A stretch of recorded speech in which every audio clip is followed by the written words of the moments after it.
Bem-vindos. Agora vamos fazer o vídeo de filosofia moderna. Esse vídeo vai ser bem mais empenhativo, porque filosofia moderna foi a área da filosofia mais cobrada no Enem até agora. Eu vou falar sobre o Renascimento, sobre o racionalismo, sobre o empirismo, sobre Kant, sobre o utilitarismo, sobre Nietzsche, sobre Schopenhauer, sobre positivismo e até mesmo tem uma questão sobre Shakespeare. Depois um outro grande grupo que é o de filosofia política, ok? Então começando com o Renascimento. Sobre o Renascimento falou do mecanicismo ali, da física quantitativa, ao contrário da física ou da filosofia qualitativa escolástica, um texto ali de Galileu.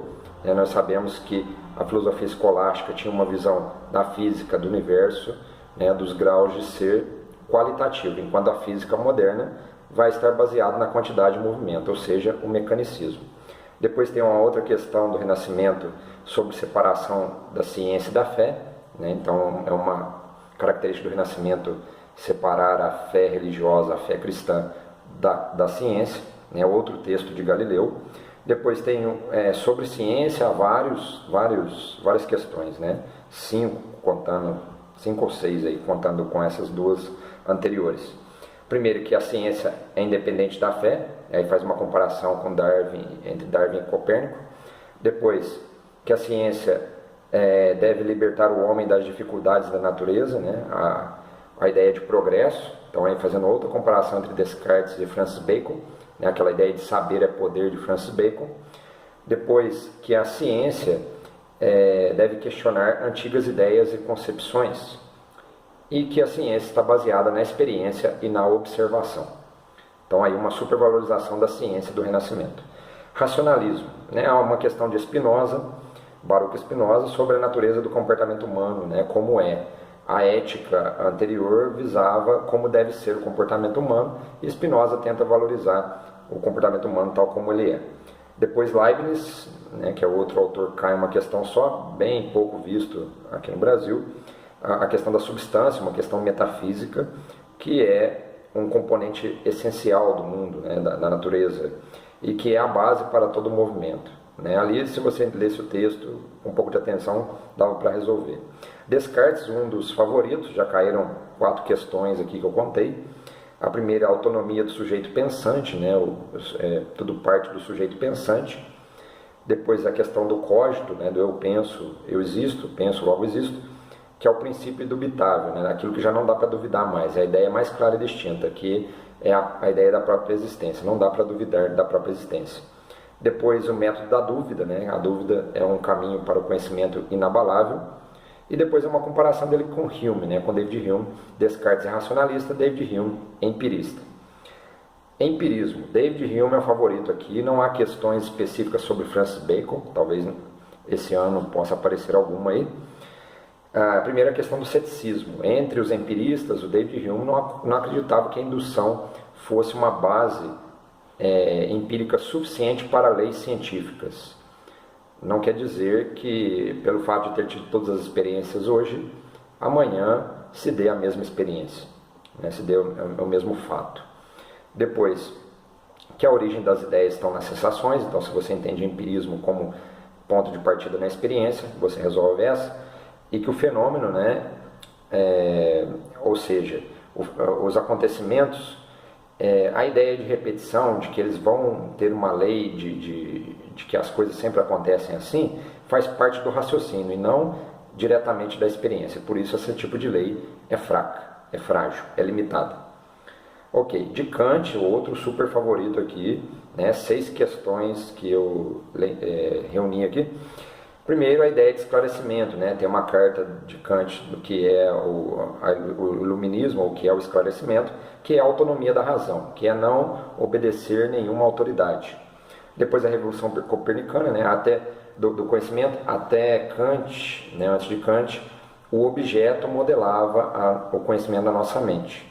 Com Kant vai acontecer o inverso, o sujeito coloca também aspectos seus no objeto. Depois a questão do imperativo categórico, muito usado na ética kantiana, que deve ser uma norma universal. E ali um texto sobre uma violação do imperativo categórico através de uma falsa promessa. né? Não se deveria fazer assim, o mundo inteiro não deveria fazer assim, mas é o que nós fazemos na prática. Uma questão sobre o Estado, que o Estado deve cobrar impostos para passar dos ricos aos pobres, né? Então aí uma questãozinha sobre isso, e que a moral não se funda na experiência, né? Por exemplo, você pensa, mesmo nunca tendo tido um amigo leal, totalmente leal, né? Pode ser que da sua amizade aí, sua experiência de amizade, seus amigos possam ter falhado algumas vezes, nós temos esse ideal de amigo leal, e esse ideal não vem da experiência, vem de uma concepção do intelecto. Sobre idealismo não caiu nada, Hegel, Fichte, Schelling, até hoje, idealismo alemão, talvez esse ano apareça. Utilitarismo, né? O utilitarismo de Jeremy Bentham, né? Não caiu aqui John Stuart Mill até hoje, que as escolhas no utilitarismo, né? Por ele ser pragmático, por ele visar a ação, devem visar ao máximo de felicidade.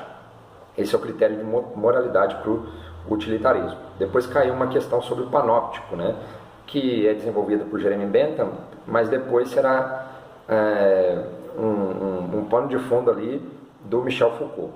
O panóptico é aquela visão da prisão, né, de todos os lados, você se sente vigiado o tempo todo, sorria porque você está sendo filmado, e a finalidade do panóptico é adestrar o comportamento humano, né, o controle através do olhar. Okay? Então essas duas questões sobre o utilitarismo de Bentham. O positivismo.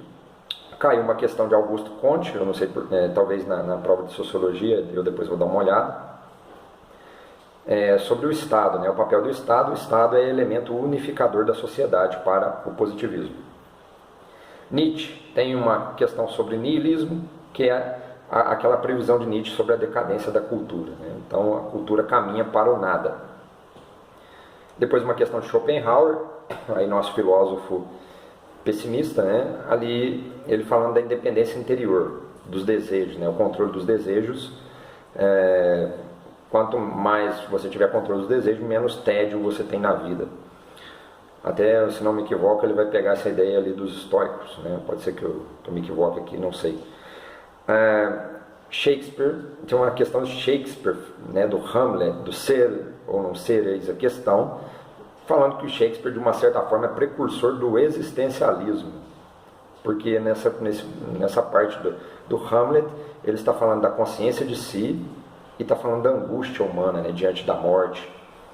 Ok, então esse é o grupo de filosofia moderna, assim, mais disperso. Depois tem um outro grupo de filosofia política, muito cobrado no Enem, a questão da filosofia política. Hobbes, já caíram duas questões sobre o estado de guerra, né, o estado de natureza, é o estado de guerra do homem, lobo para o homem, em contínuo conflito, né? Até mesmo falando que dois homens entram em conflito quando os dois têm o mesmo objetivo. Depois, sobre o contrato social, no qual, na visão de Hobbes, os homens abdicam dos direitos individuais e legitimam o governo. Eles fazem um contrato social entre si, isso faz com que o governo soberano seja válido. John Locke, né? John Locke, o conceito de justiça ali, que significa manter a ordem e equilíbrio social. Essa é a função da justiça. Até nas menores sociedades existe uma certa justiça, né? Entre os ladrões existe uma certa ética. Depois, viver em sociedade significa concordar com as normas estabelecidas. Uma questão sobre contratualismo, né, em geral, que é transferir o monopólio da força para um terceiro, né, aqui visando muito mais Hobbes.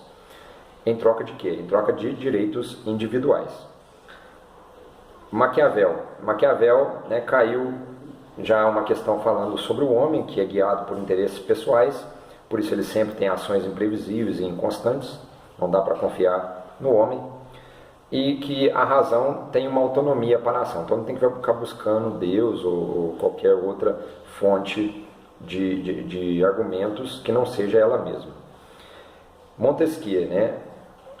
Montesquieu é aquele negócio da divisão dos poderes, então divisão e independência entre os poderes, né? Também os poderes têm a função de limitar tanto os atores políticos, né, como as instituições. Depois que a liberdade humana está condicionada pelas leis, né? Até mesmo se o homem fizesse o que era proibido, seria impossível a vida em sociedade. Para isso está as leis, para direcionar a liberdade humana. De Rousseau, né, também contratualista, falando do homem civil. O homem civil é o homem que já está em sociedade. Se você lembra de Rousseau, o homem nasce bom e a sociedade o corrompe. Então, falando que o homem civil, o homem em sociedade, é um desvio da natureza, né, é corrompido a natureza humana. Ok, esses são os autores da filosofia moderna que caíram até hoje. Deixe seu comentário, suas dúvidas. Se precisar aí, né, estarei disponível para responder. Espero que esteja ajudando você esses vídeos. Né, comenta aí para a gente poder ir melhorando. Né, eu ainda sou meio amador nesse tipo de postagem, mas estou aprendendo cada dia aí, com humildade, né, com vontade de ajudar mesmo. Ok? Obrigado e até a próxima.